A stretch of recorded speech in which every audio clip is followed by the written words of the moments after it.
Boa noite a todos e a todas. Estamos aqui para mais um encontro do projeto Reflexões Filosóficas.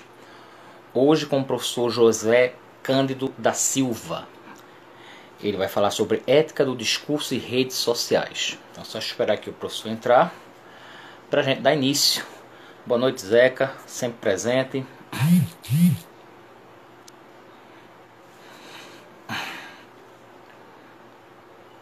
Pronto, o professor já entrou aqui.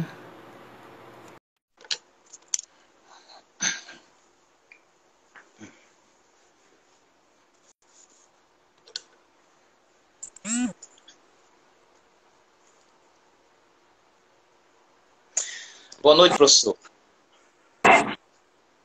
Boa noite.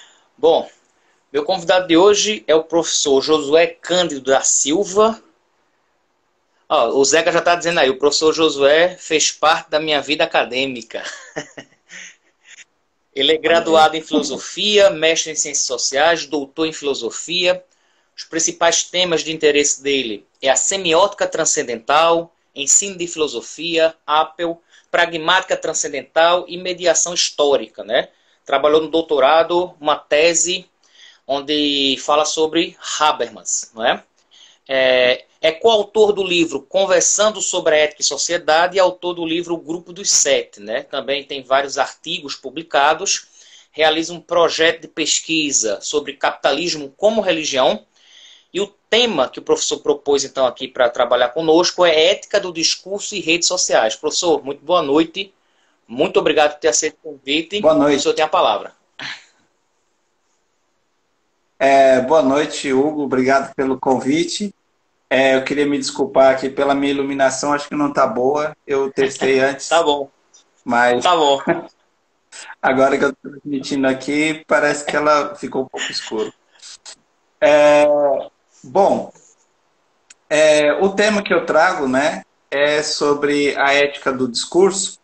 É uma teoria desenvolvida por dois filósofos contemporâneos, né? Um é mais famoso, que é o Jürgen Habermas, e o outro é o Karl Otto Apel, né? Ambos desenvolveram em conjunto, depois cada um teve um caminho diferente nas suas linhas de pesquisa, né? Então, para o público em geral, assim, para o pessoal que não é familiarizado, eu vou fazer uma apresentação tentando ser didático, né?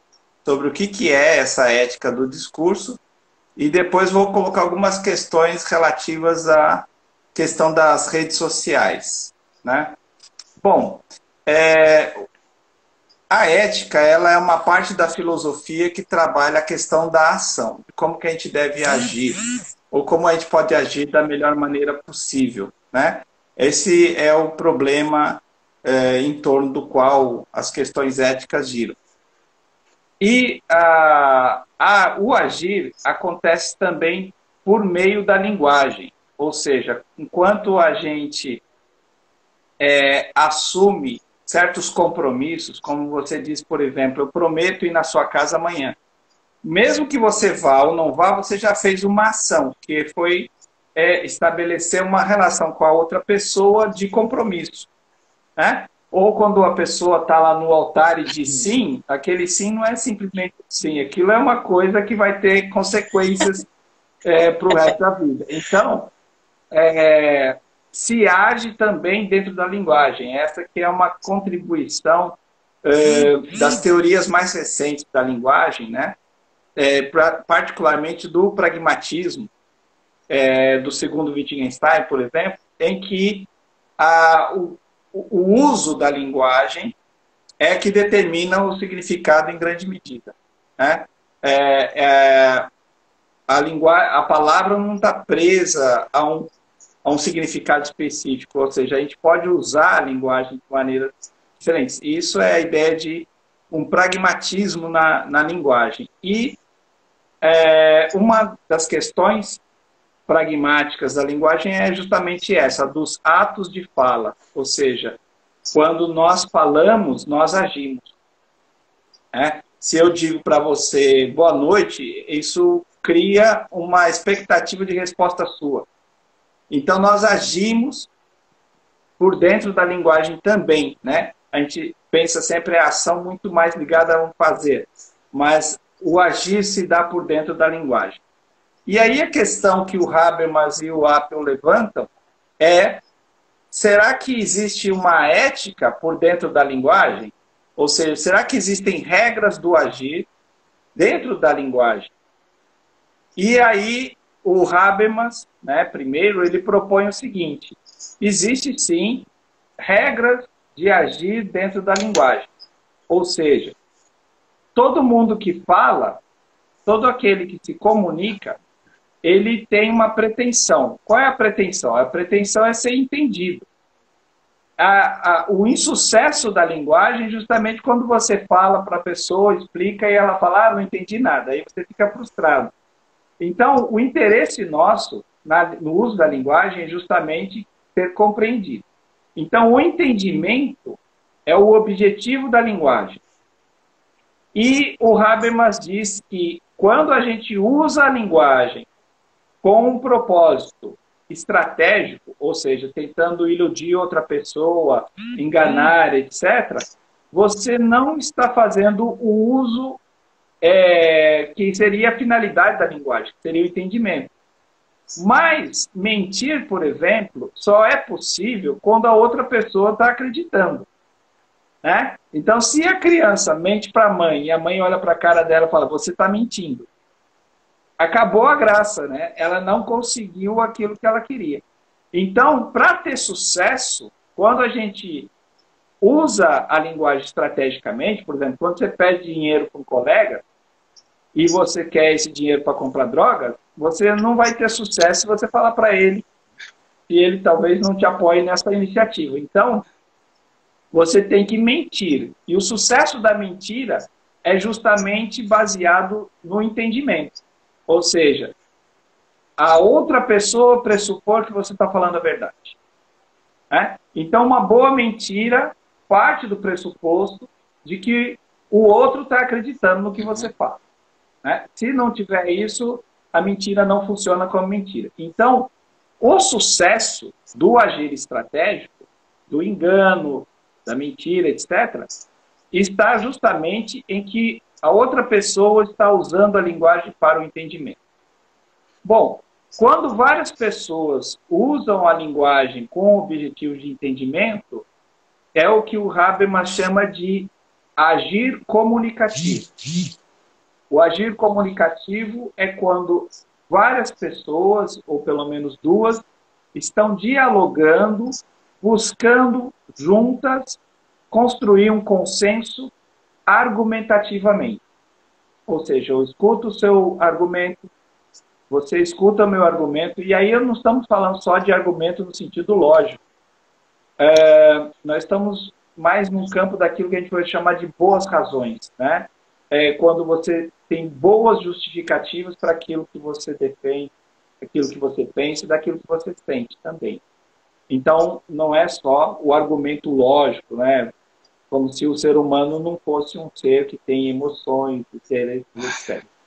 Ora, é daí que o Habermas ele tira um princípio universal, o princípio da ética do discurso. Como é um princípio universal, ele chama esse princípio de princípio U.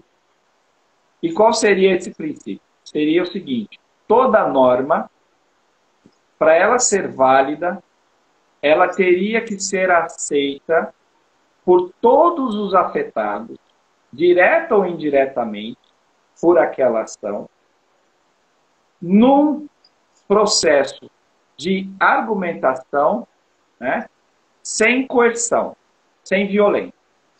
Ou seja, se eu chego para um povo indígena e falo: vocês vão ter que vender a sua terra, e aí eles falam: nós não queremos vender. Eu falo assim: bom, se vocês não venderem, nós vamos matar vocês.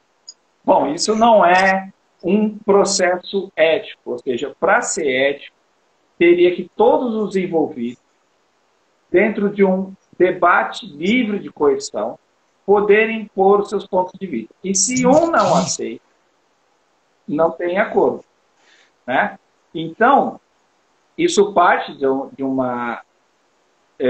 um ideal ético, que é de que toda norma, para ela ser válida, ela teria que ser aceita universalmente por todo aquele que é um argumentador competente, ou seja, uma pessoa que tenha o domínio competente da linguagem, né?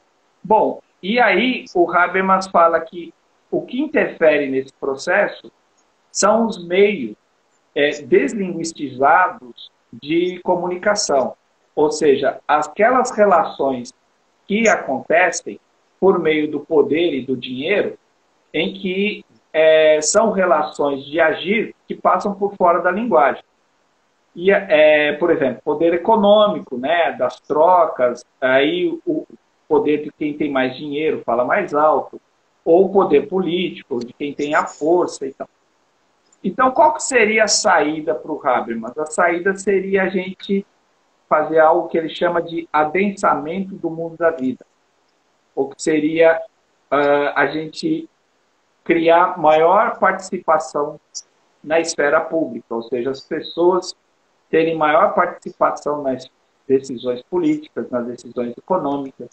Ou seja, questões como o aquecimento global, elas não podem ficar na mão de 2, 3 chefes de Estado que vão decidir o futuro da humanidade inteira, né? Então, aí é tão importante a participação dos Estados Unidos como da Ilha Fiji, né? Você não pode ter como parâmetro quem tem mais poder para decidir, né? O parâmetro seria a participação de todos na construção do consenso, né? Bom, o Apple ele vai num sentido aproximado do que o Habermas fala, e ele vai dizer que o seguinte, que todo aquele que fala, todo aquele que argumenta, ele pressupõe como um a priori uma comunidade ideal de comunicação. Esse a priori, ele é um a priori transcendental, né? Mas não é transcendental no sentido kantiano, de um transcendental sobre condições de possibilidade só. Ele é um transcendental que tem um lado prático, ou seja, quando a gente fala, a gente está sob regras da linguagem. Então, essas regras, elas são transcendentais por quê? Porque não fui eu nem você que inventou, mas somos nós também membros, a gente pode modificar a linguagem, mas, ao mesmo tempo, para a gente poder se comunicar, a linguagem, ela tem regras, e a gente se submete a essas regras, né? Uma dessas regras é que se eu for mentir o tempo todo, a linguagem é impossível. Então, esse é um limite, por exemplo, da linguagem, né? A mentira, para ela funcionar, ela não pode estar num estado em que todos estão mentindo. Porque se todos estão mentindo, ninguém acredita e ninguém se comunica, e não há linguagem possível, né? Bom, essa comunidade ideal de comunicação, que é um a priori, né, transcendental, ela é a base sob a qual funciona a nossa comunidade real. Na comunidade real, eu, você, todo mundo tem interesses, está sob certas condições, etc. E não sempre usa o que seria o ideal. O que é o ideal? O ideal seria que todo mundo argumentasse, colocasse seus pontos de vista, etc., desenvolvesse isso exaustivamente. O ideal nem sempre acontece, mas o que o Apple propõe é que a comunidade real tente se aproximar da comunidade ideal. Essa aproximação, né, ela teria que ter mediações históricas, ou seja, a gente teria que ir construindo formas de relacionamento em que essas condições da gente chegar na comunidade ideal fossem acontecendo, né? Particularmente, por exemplo, a gente pode pensar em termos de limitação daqueles que têm mais poder e mais influência sobre os meios de comunicação e pensar uma democratização do acesso aos meios de comunicação, às possibilidades de fala. Nós sabemos essa coisa hoje muito em voga, né? Por exemplo, a questão do lugar de fala, que muitas pessoas reivindicam seu lugar de fala, né? E que esse lugar de fala seja respeitado, seja legítimo, né? E não só o lugar de fala do dominante, daquele que é o mainstream, etc. Né? Bom, isso seria, em linhas gerais, aquilo que a gente podia chamar de a ética do discurso. Né? E aí eu queria refletir como que a ética do discurso ela está presente ou não está presente dentro daquilo que nós chamamos de redes sociais. Né? Bom, para começo de conversa, o Apple, ele praticamente nunca falou nesse assunto. Ele faleceu em 2017, né?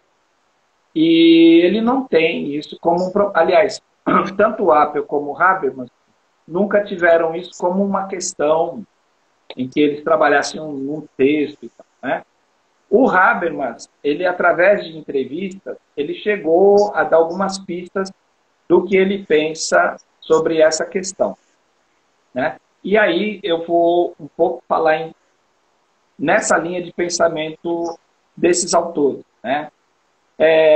Bom, primeira coisa é que alguns autores, comentadores, gente que trabalha com o Habermas e com o Apple, eles tendem a ter uma visão muito otimista sobre o alcance das redes sociais. Ou seja, de que as redes sociais podem ser uma forma de horizontalização da comunicação. Né?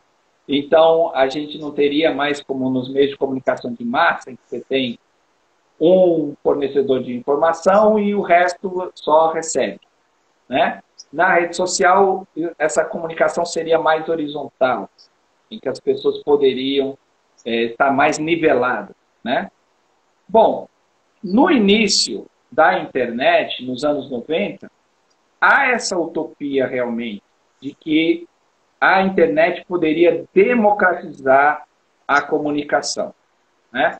Nós temos, por exemplo, o Julian Assange, né, que mostrou para nós que nenhum segredo é inviolável. Né? Então, ele mostrou o poder que nós temos, através da internet, de mostrar que o rei está nu. Né? Num caso mais recente, no caso do Brasil, né, o Vaza Jato mostrou também coisas que não eram agradáveis, né, para aqueles que eram mainstream, que eram os homens da justiça. Né? Então, isso mostrou o poder que a internet tem de tornar as informações públicas. A possibilidade ou o poder de publicizar a comunicação, de sair daquela coisa de que existem donos de comunicação e que eles decidem o que vai ser informado ou não. Né? A outra coisa que o início da internet apontava, né, era que as pessoas comuns poderiam ser produtoras de conteúdo. Né? Cada um poderia ter o seu site e aí divulgar ideias, pensamentos, etc. Né? Então, isso seria uma maneira de publicizar, de universalizar o conhecimento. Bom, com o desenvolvimento das redes sociais, a coisa mudou de rumo. Né? E aí a gente tem uma perspectiva hoje mais pessimista sobre essa questão da possibilidade das redes sociais delas melhorarem ou ajudarem a construção de consenso. Né? Por quê? Porque, primeiro, que rapidamente se monopolizou. Né? Então, vamos um exemplo. Né? O único dono é dono do Instagram, que é aqui onde a gente está, do Facebook e do WhatsApp. São 3 grandes redes que são usadas no Brasil. Eu tenho um único cara que é o dono disso tudo. E esse cara, ele tem um algoritmo que ele usa igualmente em todas as redes. Né? Ou seja, existe uma lógica que está por trás de como essas redes operam. E qual é essa lógica? É uma lógica que é dominada pela ideia de performance, de atuação. E o sucesso é algo que as pessoas, né, hoje em dia a gente vê as crianças, desde pequenininhas, sendo educadas de como elas podem ter sucesso, como elas podem atingir maior performance, como é que elas podem ganhar público. E aí, as redes, elas conseguem maior performance quando conseguem-se maior engajamento. E eu consigo engajamento com a pessoa dando like, a pessoa compartilhando, a pessoa reagindo à minha publicação. E geralmente as pessoas reagem quando há um conteúdo emocional. Um conteúdo que desperta nela ódio, que desperta nela indignação, medo, né? E é essa provocação que leva a pessoa a compartilhar. Ou seja, a pessoa vê uma informação numa rede social e ela se sente no dever moral de divulgar. Ela fala, a sociedade precisa saber disso. Né? Então, ela é envolvida de um sentimento moral quando ela reage a uma publicação. Né? Então, por exemplo, eu recebo lá, estou lá no meu Instagram e recebo um vídeo de pessoas matando foquinhas e fala, ó, isso está acontecendo no país tal, não podemos deixar isso acontecer. E eu, como gosto de animais, eu fico consternado com isso e imediatamente divulgo e falo, temos que entrar nessa causa, isso é um absurdo, como que no século XXI matando foquinhas não. Só que tem um detalhe, essa notícia é falsa. Mas eu não paro para checar se a notícia é falsa. Possivelmente a pessoa que me mandou também não checou se era falso. Ela simplesmente foi tomada da emoção e mandou para frente. Eu fui tomado e assim a gente faz aquilo que na internet se chama viralizar, né? A gente viraliza. Manda para frente. Bom, e por que alguém espalharia uma notícia falsa? Bom, ele espalha a notícia falsa porque ele tem um interesse. Interesse de manipular, interesse de controlar você, né? Ou interesse político, ou interesse econômico, que está por trás e inconfesso. Ou seja, você não percebe que você está sendo manipulado, porque justamente a manipulação só funciona quando você não é consciente de que aquilo está acontecendo. Né? Esse é o efeito performativo. Né? E, então, nesses tipos de relações predomina justamente o agir estratégico. E a outra coisa é que a rede social, ela virou uma fonte de riqueza dentro do sistema capitalista. Né? É aquilo que a professora Shoshana Zuboff chama de capitalismo de vigilância. Ou seja, um capitalismo que ele vive de pegar os seus dados, os meus dados, os dados de quem está nos vendo aqui e vender esses dados. Né? Então, por que eles vendem? Por exemplo, se 30% de um produto é publicidade, do custo desse produto é publicidade, eu vou lucrar muito mais se eu fizer uma publicidade direta. Então, por exemplo, uma mulher põe uma foto dela grávida, com o barrigão e tal, né, para as amigas, para os colegas curtirem a foto dela. O sistema, a inteligência artificial, lê essa foto. E imediatamente na barra lateral da rede social dela começa a aparecer produtos para bebê. Berço, fralda, etc. Né? Você tem o seu pet, aí você põe a foto do seu gatinho, a foto do seu cachorrinho, e aí vai aparecer propaganda de ração. Né? Então, há uma inteligência artificial que está aprendendo com os nossos comportamentos. Então, tudo aquilo que você coloca como foto, fala, reflexão, etc., alimenta o sistema de dados e melhora essa inteligência artificial que serve justamente para aumentar o controle e o domínio sobre as pessoas, aumentar a vigilância, né? Então, esse celular, ele é um espião, ele fica vigiando a gente 24 horas por dia, ele sabe quando a gente dorme, quando a gente acorda. Se você está vendo um vídeo, você deita o celular, ele sabe. Então, tudo isso serve como um sistema de apropriação gratuita das nossas informações, né? E a gente não tem direitos sobre esse processo, né? Ou seja, a gente não tem o controle. Por exemplo, se você pedir para o Facebook os seus dados, que é um direito seu, você vai entrar numa batalha jurídica, etc. Depois ele vai revelar, ele tem lá 40, 50 gigas de informação sua, armazenados, né? O e-mail que você usa, quando você usa Gmail, que é o que as pessoas mais têm, está lá dentro das linhas miúdas que eles podem ler todo o conteúdo da sua postagem, das suas correspondências, né? Mas ou você aceita lá, né? Quando vem lá, você aceita os termos, todo mundo clica aceita, né? Porque ou você aceita ou você não tem. Aí ele vai falar, bom, então vai fazer e-mail lá não sei onde. Então, o sistema de redes sociais, na verdade, ao invés dele propiciar o encontro, ele fomenta a rivalidade, ele fomenta a disputa, ele fomenta o acirramento de posições, né? É próprio do sistema. Por quê? Porque ele é baseado muito em conteúdo emocional. E aí a gente vai polarizando, cada um vai ficando numa gangue e tal, né?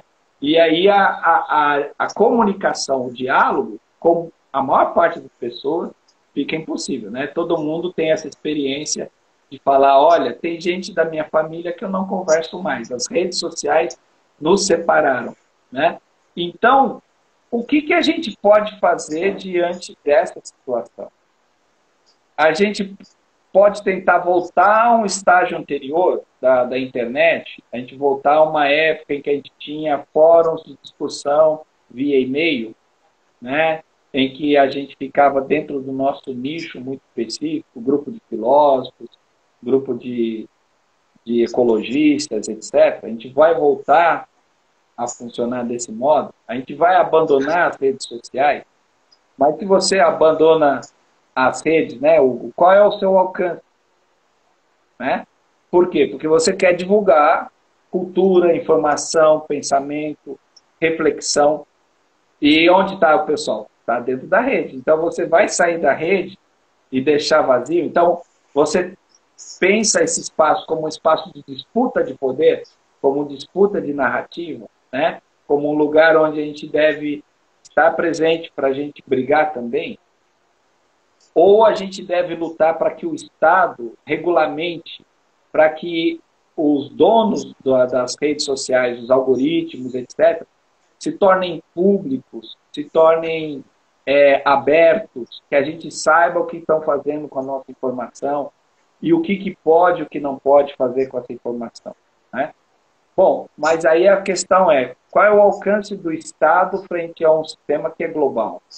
A um sistema que não tem um lugar, né? Que por aí a gente usa até a expressão que está na nuvem, né? Que de nuvem não tem nada, porque é muito físico, consome 3% da energia mundial, da energia elétrica, né? Então é muito físico essa nuvem.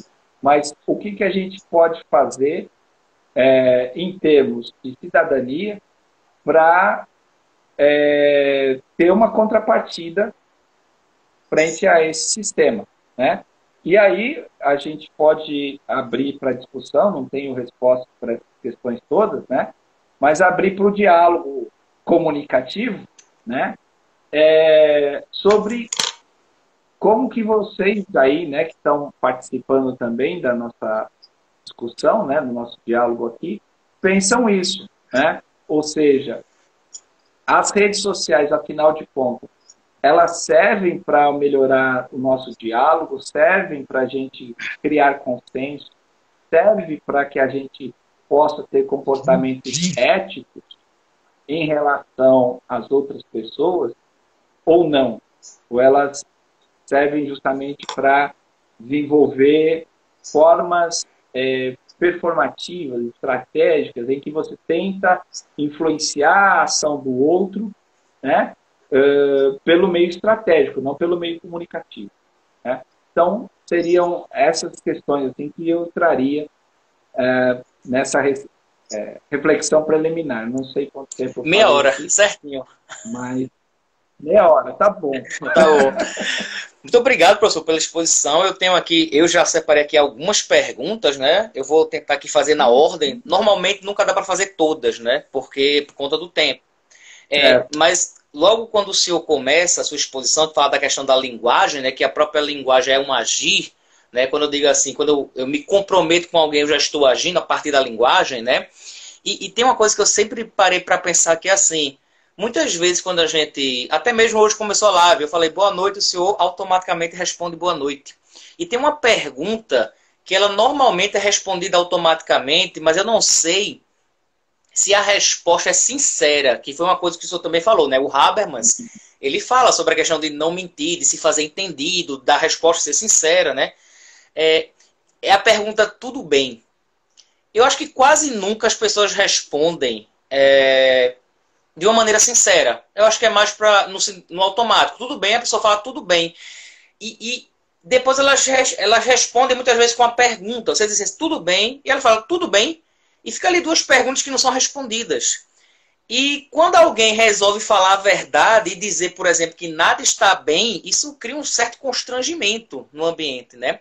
Então, nesse sentido, né, a primeira pergunta que eu faço, quando alguém perguntar, tá tudo bem, é melhor a gente responder, tá tudo bem, para evitar um constrangimento, porque também tem aquele sentido da invasão, né? Eu não quero também entrar na vida da pessoa, e a pessoa diz, não, tá não. Já teve alunos que eu perguntei, tá tudo bem, aluno? Tá não, minha vida tá uma porcaria, meus pais estão brigando, eu tô com depressão. Eu falei, nossa, porque você não espera escutar isso, né? Você só espera o famoso tudo bem. Nesse sentido, a sinceridade também, ela deve prevalecer, ou seja, a pessoa deve responder realmente se está ou não e falar o porquê, ou em certas ocasiões é preferível a gente não adentrar, não ir tão fundo assim na questão. Sim. Então, é uma boa pergunta, né? O Wittgenstein, ele diz que o jogo de linguagem, ele é jogado dentro de uma forma de vida, né? E, traduzindo em termos habermasianos, seria assim, que o mundo da vida é o pano de fundo no qual a gente se entende, né? Pelo qual a gente se entende, né? Eu costumo dar um exemplo para os meus alunos. Quando eu cheguei na Bahia, eu sou de São Paulo, eu dou aula na Universidade Estadual de Santa Cruz, aqui em Ilhéus, né? Na Bahia, já há 20 anos, a terra linda. E uma coisa que me espantou, assim, uma pessoa falou para mim, falou, rapaz, fulano bateu o carro e está todo machucado. E aí eu falei, e ele está no hospital? Não, ele está bem. Mas se ele está todo machucado, o carro está todo machucado. Né? Então, aqui na Bahia, os carros se machucam, né? A roupa se machuca também, você fica com a roupa machucada, né? E eu tive contato, então, quer dizer, isso no meu horizonte de compreensão não existia, né? Então eu tive que alargar meu horizonte de compreensão para entrar nessa outra cultura. Então, cada palavra tem um sentido dentro de um jogo, né? Eu, quando estava estudando alemão, um professor falou para mim, não pergunte para a pessoa como ela vai, que ela te explica. Exato. Né? Você pergunta para o alemão, como você está? Ele vai fazer isso que você disse. Ele vai falar, minha vida está assim, assado e tal. No nosso jogo de linguagem, o tudo bem, ele não é para ser respondido, né? Da mesma maneira, quando a gente oferece algo para a pessoa, não é para ela aceitar. Né? Da mesma maneira como quando o carioca convida você para ir na casa dele, não é para ir. Né? Então, isso faz parte do nosso jogo de linguagem.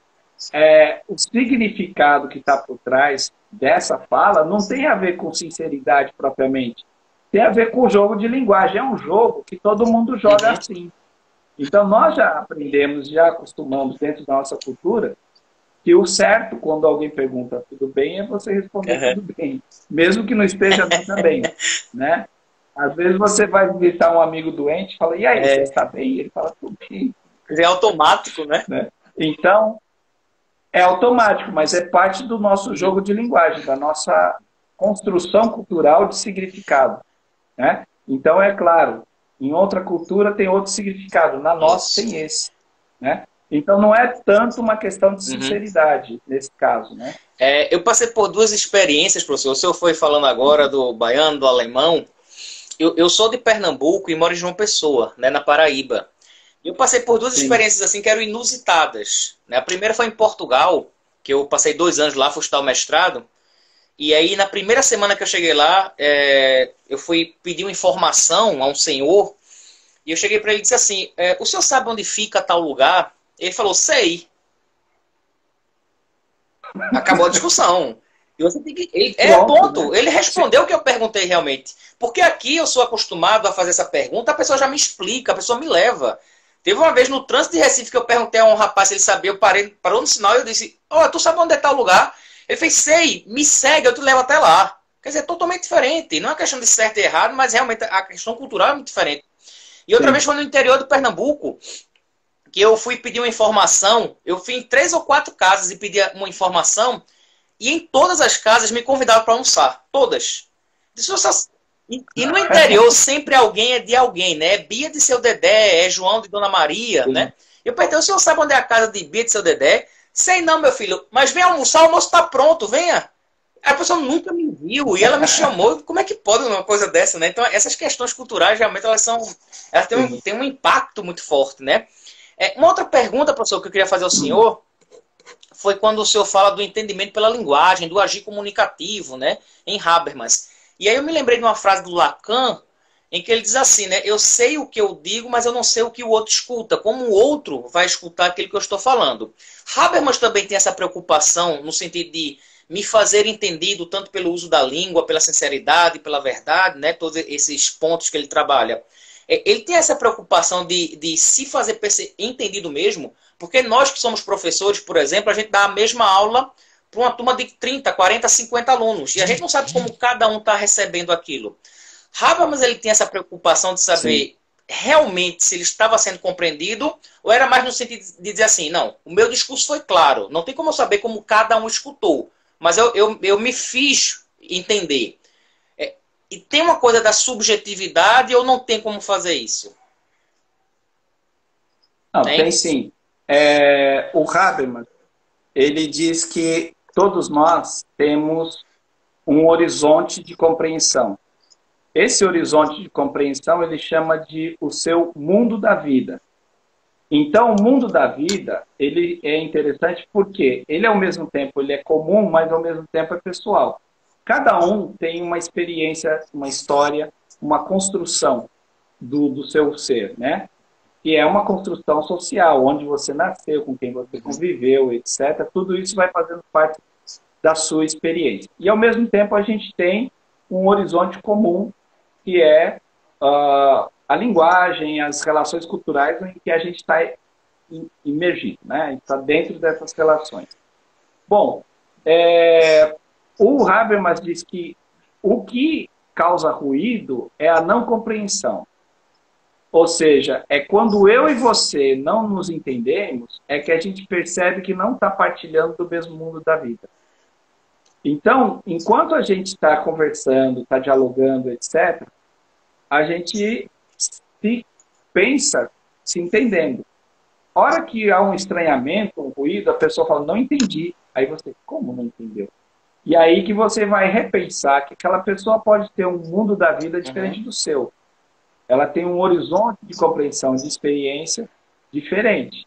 E aí você tem que, através do diálogo, buscar essa compreensão. Né? Toda vez que a gente busca essa compreensão, a gente alarga o tamanho da nossa compreensão. Ou seja, quanto mais você vivencia com outras culturas tem o desejo de dominação, mais você alarga a sua própria experiência, né? Ou seja, você alarga a sua experiência através da experiência de outras pessoas. Isso que é a riqueza do humano, né? Que é diferente do dominador, né? O cara, por exemplo, ele chega numa tribo indígena e fala assim, ó, o Deus de vocês está errado, eu vou vir aqui, eu estou trazendo o Deus de verdade, e vocês vão largar a sua cultura, etc. E aí ele não se comunica, na verdade, ele domina, né? Ele tem um agir estratégico. Eu já percebi muitas vezes, assim, uma aula até tem uma certa complexidade, né? Porque aí o professor ele estuda a vida inteira sobre aquilo, ele tem que ter o cuidado de passar a mensagem, tudo isso. Mas às vezes uma simples informação, eu já percebi que muita gente parece que quer que a gente entre na cabeça dela e perceba o quão fácil é para ela. Você, sei lá, um endereço. Você vai aqui, dobra a terceira rua, vai ter uma igreja. Ela já está tudo visualizado na cabeça dela. Mas eu nunca passei por ali. Então eu vou ter uma dificuldade muito grande de compreender aquela mensagem que ela está pensando. Então não há nenhum tipo de esclarecimento naquela... Porque na cabeça dela, ela faz aquele percurso ali todo dia, há 20 anos. Então ela vai explicando de uma maneira como se fosse fácil para uma pessoa que nunca passou por ali. Ainda bem que existe o GPS hoje, né? Que muitas vezes nos ajuda, mas às vezes nos leva para uns lugares meio sombrios, né? Professor, quando o senhor fala dessa questão ainda em Habermas, né, da ética universal, o quão influente foi Kant para esse pensamento dele? Certo. O Kant, ele é influência para os dois, né? Mais para o ato do que para o Habermas. Mas há uma influência terrível aí, né? A ideia é o seguinte, no Kant você tem um sujeito transcendental, né? Que é uma construção teórica do Kant. O Kant fala assim, bom, eu vou pensar aqui as condições de possibilidade do conhecimento, então eu vou imaginar um sujeito, não é um sujeito, uma pessoa qualquer, é um sujeito transcendental, etc. No Habermas, esse transcendental é intersubjetivo. Né? Então, existe uma intersubjetividade, não existe um sujeito, existe uma intersubjetividade. Então, essa é a diferença do Kant para o Habermas e para o né? No Kant, a base é um sujeito solitário lá, né? Um sujeito que pensa o mundo, pensa as relações, etc. Na ética do discurso é intersubjetivo, ou seja, é no encontro das pessoas, é na relação que as pessoas estabelecem, é que a ética do discurso se dá. Porque a linguagem não existe linguagem privada, como já dizia o Wittgenstein. Não existe linguagem que só tem uma pessoa que sabe falar essa linguagem. Toda linguagem é linguagem falada. E ela, para ser uma linguagem falada, tem que ter um outro que entenda essa linguagem. Que existe a relação. Então, é na relação que se dá o a priori da linguagem. Né? Então, a diferença principal é essa, mas que é uma influência monumental, claro que sim. Certo. Professor, e a questão da ideologia? Porque, assim, quando a gente fala da ética, da normatização, ou de uma universalização de uma ética, qual a influência que tem a ideologia? Porque muitas vezes você pode ter ali um processo ideológico massacrante sobre as mentes que acabam fazendo com que elas aceitem algo como certo, como justo, mas que não dá a possibilidade dessas pessoas estabelecerem a sua própria autonomia, né? Então, qual seria o papel da ideologia? Sim. E, claro, falando de uma ideologia assim, de cima para baixo, né? Como falava Marx lá. Será que sobra para mim espaço de manobra para me afirmar como sujeito autônomo? Exatamente. O Habermas, ele tem um texto, se não me engano é de 1968, não estou bem certo da idade, mas é por aí. Chama Ciência e Técnica como Ideologia, né?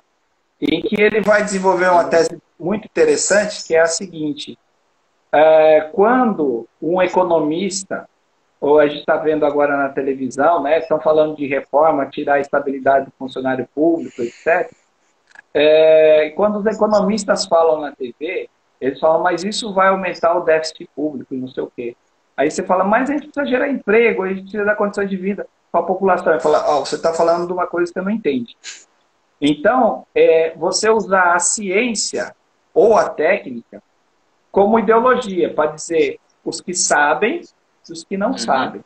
E o quem sabe pode participar da decisão. Quem não sabe não pode participar da decisão. Fica de fora. Né?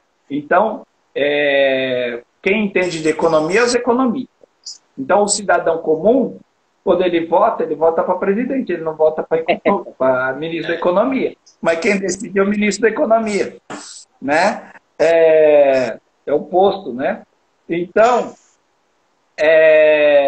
essa questão já é aí um peso, né, de uma relação assimétrica de comunicação, em que você tem aqueles que dizem que sabem, supostamente sabem, né?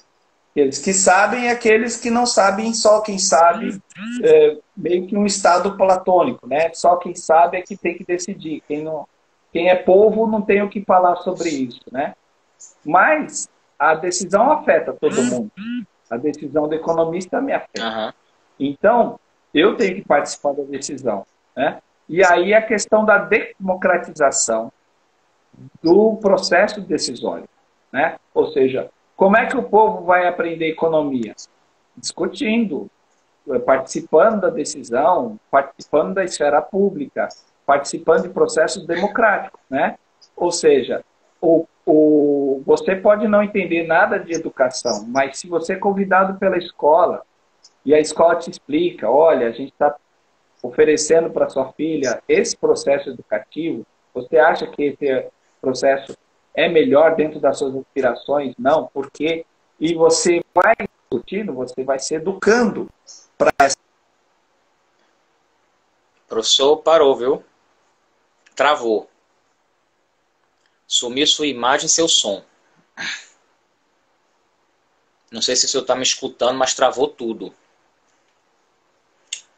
Se o senhor puder sair e voltar, aí eu envio a solicitação de novo.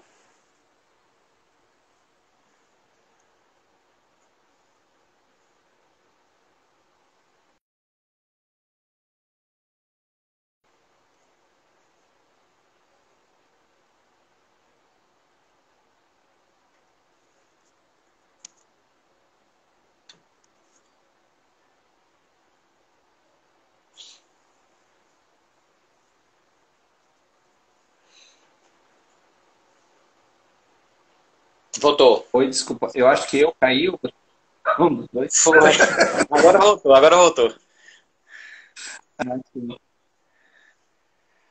Então, a ideologia, ela sempre tem um papel performativo, né? É sempre um papel de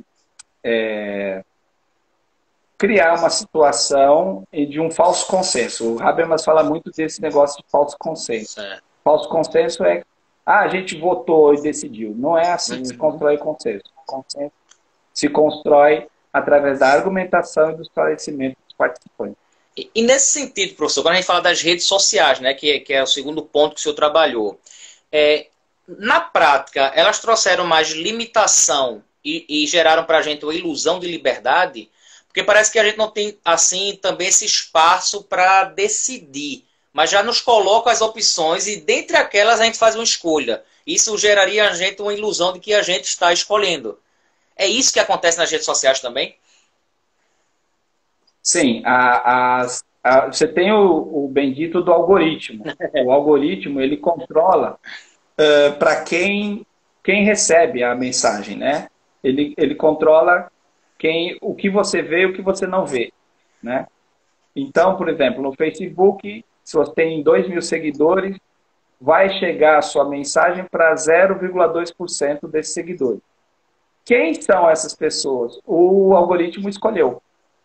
Não foi você que escolheu. Então você pensa assim, fala, poxa, eu tenho 4.000 seguidores, vai chegar para todo mundo. Não vai. Né? E se você quer que chegue para todo mundo, pague. Isso. Né? Então, na verdade, ele acaba colonizando as relações sociais pelo dinheiro. Né? Então, as crianças têm aquela ilusão de que ela vai virar um popstar do YouTube. Ela É. não sabe que aquilo são empresas, que aquilo é pago, que aquilo tem muito dinheiro envolvido, então, né? Então, na verdade, todo o sistema ele está colonizado por esses algoritmos, por essa lógica oculta, né? E que a gente tem a ilusão de que se aquilo apareceu para a gente, foi do nada, né? Isso. E isso você vê em várias esferas, né? Você, no YouTube, eles estão colocando propaganda no meio da música. Você vai escutar uma música, você não consegue mais. Né? É no começo e no meio Sim, também. Você, às vezes, a criança sim. baixa um joguinho, aí você começa aquelas fases, o jogo é de graça, você começa, chega uma fase que eles vão te pedir, olha, R$ 5, R$ 10, que aí você vai para uma outra fase. E isso mexe com as pessoas, né? Elas acabam cedendo a isso mesmo, né? Professor, Sim. é, essa questão das redes sociais, né? Quando, por exemplo, nos transmitem uma informação, será que o desejo que eu tenho que essa informação seja verdadeira faz com que eu segue, que eu não procure, como o senhor até deu exemplo, né? Eu acabo, do pinguim, foi do pinguim que o senhor falou, eu acabo divulgando aquilo sem saber, assim, a causa é boa, a notícia foi falsa, e isso acaba com que eu perca um pouco do meu senso crítico, eu quero tanto que aquilo seja verdade que eu vou passar à frente, né? Será que acontece? Porque eu percebo assim, tem pessoas que sabem que é mentira e mesmo assim divulgam. Porque é um desejo que aquilo fosse verdade. Mas tem gente que acaba caindo também nesse jogo que acontece sem saber. Mas ele deseja tanto que aquilo seja uma verdade que ele acaba divulgando aquilo. Existe muito isso e quando a gente entra na questão dos fake news, então é que a gente percebe de uma maneira violenta isso, né? Não sei se o senhor ouviu, antes que o senhor responda, que um casal de terraplanistas pegaram um barco e tentaram chegar à borda do planeta, né? O resultado foi que eles se perderam, né? Aconteceu isso. Caiu na beirada. Se eles caíssem na beirada, eles iam provar que a Terra é plana e iriam morrer, né? Então, mais uma prova que a Terra não é plana, né? Sim, sim. A questão é o seguinte, eu acho que aí é uma coisa para a gente explorar com mais tempo, né? Eu, mais recentemente, tenho estudado Walter Benjamin, que é um outro autor da Escola de Frankfurt, né? Isso, E que eu gosto muito, em que ele fala da questão do capitalismo como uma religião. Ou isso, seja, o capitalismo ele não acabou com a religião, a própria religião virou capitalismo. isso. E as pessoas praticam o consumo como um ritual, etc. Né? Como, tem tudo isso um aspecto religioso. E as redes sociais é fabuloso, porque se você pensar que cada pessoa, mais ou menos, né, não é todo mundo, mas sempre é uma média, Uhum. passa 3 horas e meia imerso nesse mundo de redes sociais. E foi entrevistado os jovens, e os jovens dizem assim que eles usam o Instagram para se informar. Você pergunta, você lê jornal? Você lê livro? Você lê TV, telejornal? Não. Eu não vejo telejornal, não. Eu me informo pelo Instagram, né? E isso o Habermas, numa entrevista recente, ele bem pessimista, assim, falou assim, qual vai ser o papel dos intelectuais numa sociedade que ninguém lê mais, É. né? Em que não se preza mais os livros, em que as pessoas não leem. Isso é muito sério, né? E aí, essa questão permite que as pessoas vivam numa realidade paralela. Ou eu iria um pouco mais adiante, eu diria, as pessoas passam a viver num horizonte mítico, Uhum. tá? Que é mais além da religião, ou seja, você cria mitologias e é isso que você disse, né? As pessoas querem acreditar nessas mitologias, elas têm um desejo de que aquilo seja verdade, Uhum. porque para ela o mundo é melhor se for daquele modo, né? É como antigamente tinha pessoas que acreditavam em fadas, e isso era uma coisa inocente, né? Que a pessoa acredita em fadas, tudo bem, né? Uhum. O Arthur Conan Doyle, autor do Sherlock Holmes, acreditava em fadas. Ele achava que existiam mesmo fadas, né? Então, até aí é muito inocente. Agora, acreditar que a Terra é plana, acreditar em outras fábulas que existem aí, né, de mitos que são construídos, dessas mitologias que são fabricadas para as pessoas com certas intencionalidades, aí a coisa fica mais séria, né? Mas hoje, boa parte das pessoas estão imersas nesse horizonte mítico, numa realidade alternativa. Na realidade alternativa que ela vive, o refrigerante é adoçado com feto, sabe? Existem coisas bizarras, né? O universo paralelo. O Nietzsche tem uma frase, né, que é mais ou menos assim, né? Por vezes não queremos saber a verdade porque não desejamos que nossas ilusões sejam destruídas, né? Então a pessoa, às vezes, ali na ilusão delas é mais confortável, né? Viver naquela ilusão. Professor, aí o senhor falou um ponto sobre o capitalismo de vigilância, né? Aí eu me lembrei de uma coisa, quando o senhor falou disso, que ficou muito claro, mas eu pensei em outra coisa, eu queria saber se faz parte disso. São essas intermináveis ligações que nós recebemos todos os dias de todos os lugares do país. Porque antigamente era São Paulo. Eu já recebi ligação da China. Hoje ligaram para mim de Minas Gerais, Santa Catarina, ligaram de São Paulo sempre, né? E é coisa de tipo 15, 16 ligações diárias. O meu celular é todo bloqueado. Aí chega a mensagem que eu estou devendo numa loja um cartão que eu nunca tive. Nunca tive aquele cartão e chega. Isso faz parte desse chamado capitalismo de vigilância também? Sim, claro. Pelo tipo de comportamento que você tem na busca no Google, ou a forma como você olha... Por exemplo, tem coisas assim que são assustadoras. Se você está passando o feed assim, do Instagram e você para 4 segundos para olhar uma coisa, o programa vê que você olhou. Isso. Aí é terrível. Tem um caso de uma colega minha que ela falou uma coisa assim, iam fazer uma entrega para ela, e aí não acharam ela em casa, etc. Ligaram para a tia dela, em outro estado, né? E aí ela foi reclamar e ela falou assim, não, mas você não é fulano de tal, que morou em tal lugar. Eles tinham a vida toda da pessoa, né? Então, é uma coisa meio assustadora que eles têm a vida toda da gente. Ele sabe só a faixa de renda, ele sabe ele não vai ligar com a pessoa que está ganhando um auxílio emergencial. Então, eles sabem tudo da gente. Quanto você tem no banco, onde você mora, com quem você vive, se você é casado, se é solteiro, se é amante. Isso, o sistema sabe tudo, né? Se você foi a uma manifestação, ele sabe. Tem uma coisa assim que ninguém percebeu, né? Na pandemia, a prefeitura, etc., estava medindo quantas pessoas estão na rua. Foi. E como é que eles medem? Com o número de celular. O celular. Onde você passa, você deixa um rastro. Isso. Né? Então, você pode estar de carro, estar a pé, onde você passou, o sistema sabe.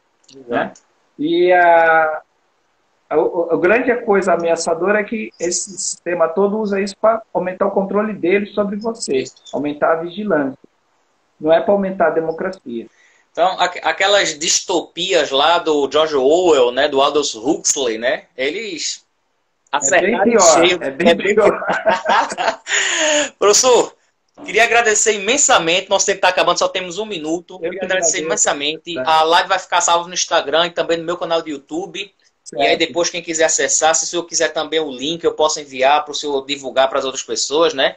Porque assim, eu sei que a divulgação da reflexão do conhecimento, ela não tem tanto impacto quanto outras, né? Mas aí a gente vai sempre na luta, né? Sempre tentando divulgar o conhecimento e a reflexão, que eu acho que é um trabalho fundamental hoje em dia. É o lugar da filosofia, a resistência, né? Isso, sempre.